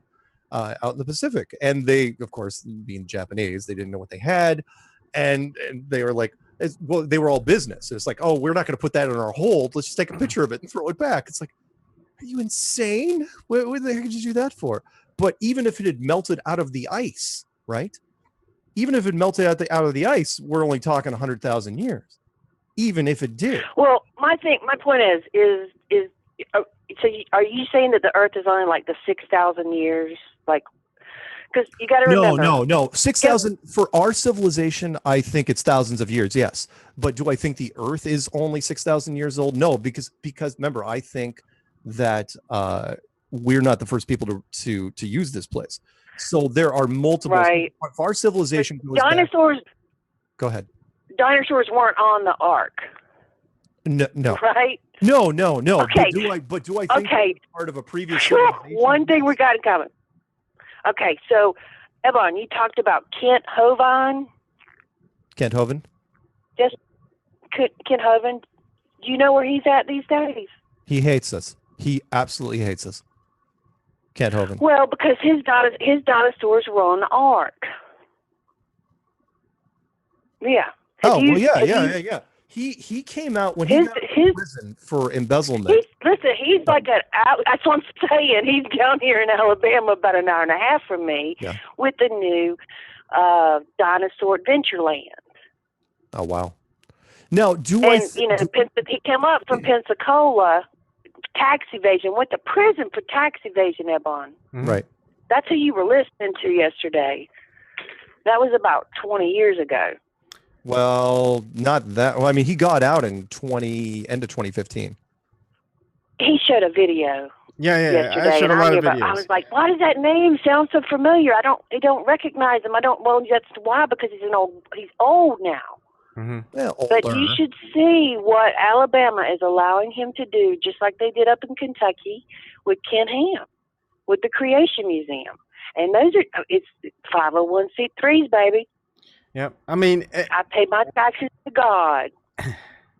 And that's good for our fellow humans. That's like any type of people are good or bad, organizations are good or bad, whatever it is, countries good or bad, people have their own thing, and you can't blame entire people who follow one thing just because of what one person does, and just because one person does something bad, some of the things they say doesn't mean everything that they said was false or a lie. So you just have to listen to people, and whatever they say has merit, where you want to look into it a little bit more. I got to see the proof. I want to see proof. Well, yeah, that's what we're here for. We're here but the only way you can have proof is to be able to test it and retest it and get the exact same results that the person who stipulated the test got, right? That's science. That's the scientific right. Evidence-based facts. Mm-hmm. And so what Mark does, and what a lot of flat earthers do, is scrutinize the globe Earth theory and try to disprove it, because they're not going to prove flat Earth. They're going to be just put into question the globe Earth theory, and with testable experiments. And that's why I've been looking into it, and I'm kind of on that rope. And one of the first things I said to my wife, I said, and I opened it up with, I think I trust the flat Earth theory a lot more than the globe Earth theory. First thing she says is, "Oh my God!" And then I followed up with a couple of points, and she's like, "Well, if you would open it up with that, it wouldn't have been so bad." I mean, she's got a good head on her shoulders. But and again, if she would have reacted any other way, I would have been worried. And I tell people, I go, look, if you don't laugh at flat Earth the first time you hear it, there's probably something wrong with you, because it's an amazing, by the way, a topic that people always have an opinion on it. I have never, and I mean, out of all the people I've talked to, I've never run into a single person that I've said has come to me and said, "Oh, flat Earth, never heard of it." Everybody knows it. Everybody knows it, which is why I don't know enough about it. I just but you know the term. That it's bizarre. It's just bizarre. I mean, it's just like, I guess, when I tell people I'm an atheist in Alabama, they look like I am an alien. Okay, well, an atheist you can't live in Alabama. That is a stretch. Right, it is. Trust me, and it's not easy. But I've been around the world. I've been completely around the world. I don't know how you get from. That's what I'm saying. I've not looked into it enough to go. Have to look into it. Well, look into it. If you don't want to watch the documentary, look at the thing I put on YouTube called Flat Earth Clues. It's a playlist. It's pretty good. It's a playlist. Just flat. I'll flat check Earth it out. Clues. I won't. Yeah, I'm not going to dish you for doing that. I mean, I'll check into it, but I don't know enough about it to. Okay. I'm just got my eyebrows up right now. I'm like, okay. But that's fine. You get the I first can. part right, though. Question everything. I think that's question kind of the everything. most Absolutely, no doubt about it. But I just, with as much that's going on right now, I mean, is that going to help with any of the problems that are happening right now? Ah, good one. No, it's good. It's fact that you're already to that stage already means I will probably have you here in a couple of weeks. So because 1 out of 10, every 10 people ask me, it's like, okay, fine. Let's say you're living in some sort of Truman show, right? How does this affect me, right? How does it change the price of beer? My wife still hates me. My kids don't listen to me. I have to go to my crappy job tomorrow morning. Does any of this change? It's like, well, it doesn't until you start believing it. Once you start believing it, everything looks different. You'll treat everything differently. All of a sudden, you'll walk outside and you'll look up at the moon. You'll look up at the stars. You'll look at people differently because of it. You will. It seriously. I was telling Ebon. Sorry, is it Ebon or Ebon? Ebon. Yeah, that's fine. I know it's me. No, that's okay. I was saying that, look, I will never, because of flat Earth, I'll never do anything malicious to anyone ever again. How could I? Not if I know for sure that somebody's looking over my shoulder. Well, I shouldn't say for sure, but it's a high probability. Kind of like trying to run a traffic stop that it's got a camera on it. You're really going to run it if there's a camera on it? Probably not.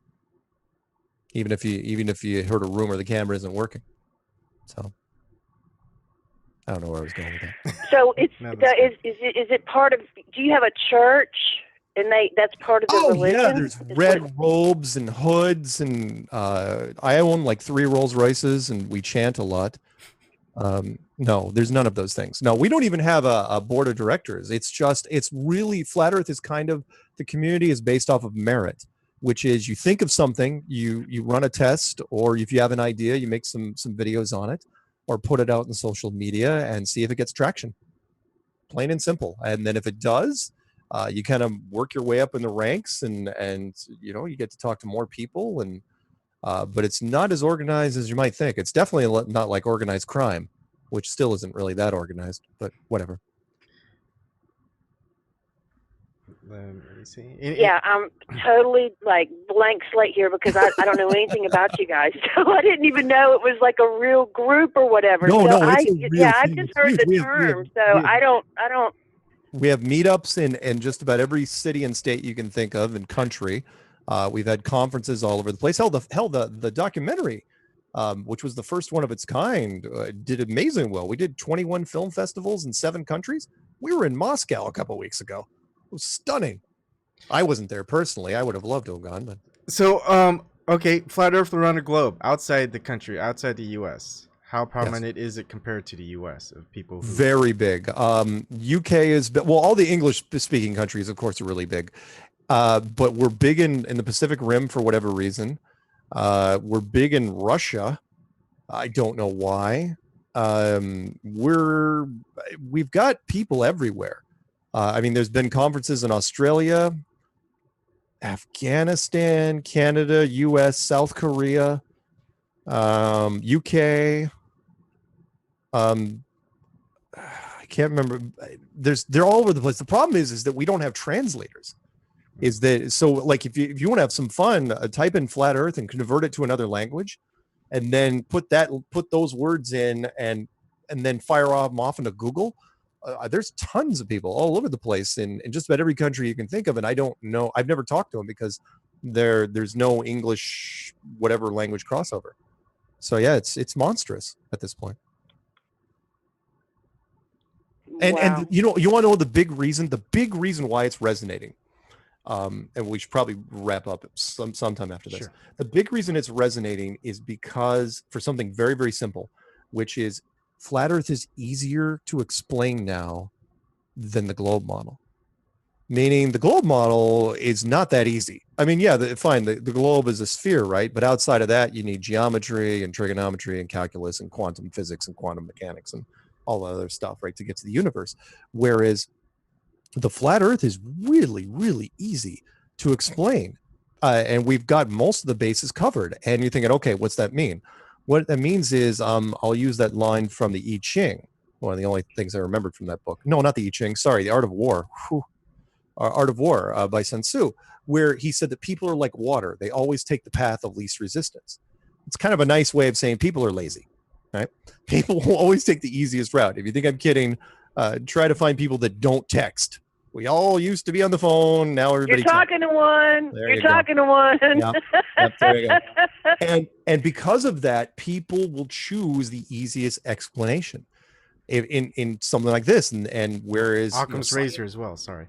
Yeah, there you go. Well, yeah, kind of like Occam's razor. Whereas, look, the globe is really hard to explain the details of it. Flat Earth is the nuances of it now are really easy to explain. Kind of like what they used to be back in the day when we used to think it was flat Earth, right? When all those cultures used to, and then when science made it harder, it's like, okay, we'll leave science to the scientists. Well, now with social media, we've now come up with these pretty easy, the flat Earth for dummies, type things. We put it out there and it's resonating.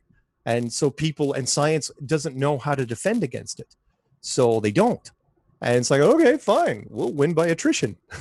we'll just keep piling them up. What are you going to do? You can't figure they can't figure out a way to make the globe any easier than it is.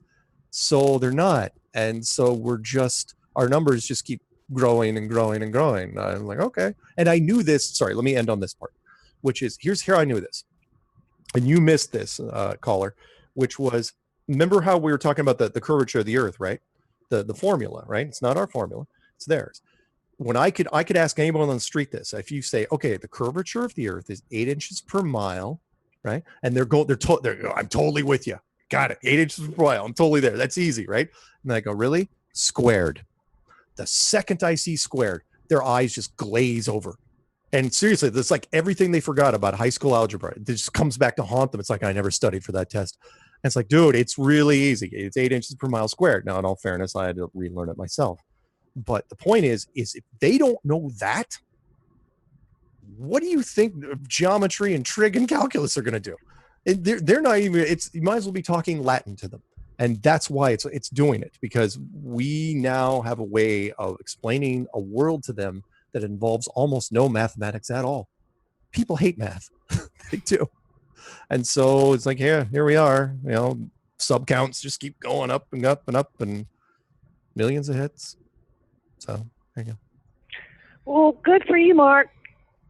I guess. I mean, I don't, I don't know if this is a business model or what your point is. I mean, I don't understand. I don't know. I gotta look into it because, like I said, I am clueless with it. Do look in and keep an open mind. And if you want to shut us down, great, fantastic.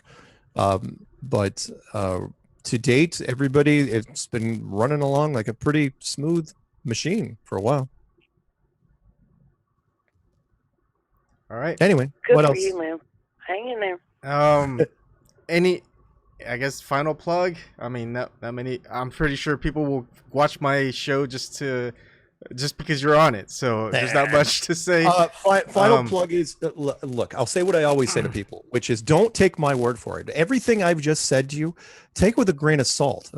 Look, I'm just some guy on the internet that came up with a theory, and it seems to be resonating pretty well. But look, do your own research and ask questions. Figure it out for yourself. That's my challenge to anybody. Go out there and see if you can prove the globe like you thought you could prove it.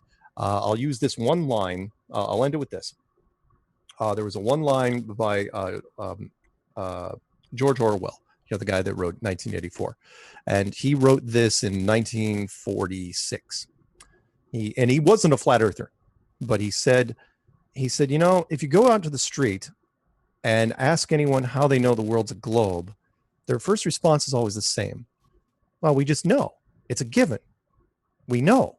And then if you press them on it, you say, yeah, but how do you know? That's when they start getting irritated.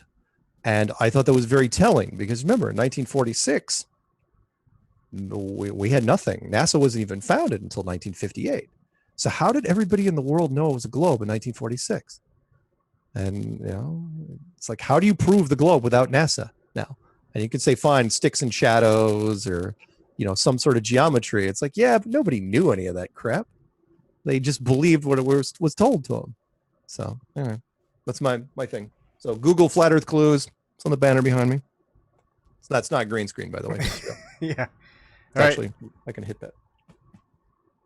Thank you very much for coming on, Mark Sargent. And I'll probably end up being fully in that camp sometime soon. I'm pretty sure. Well, let me know, and I will mirror this whenever you decide to put it up. If it goes up tonight, Okay. I'll grab it and mirror it. I'll send you the physical copy as well, so Cool. you can go and edit it if you want to. All right. All Well, right. thank you for having me. It was a pleasure. Thank you for coming on. right. Thank you, Mia, as well, and Bye, everybody Mia. else. Yes. Yeah. Take care, guys. All right. All Bye. right. Thank you. Bye, guys.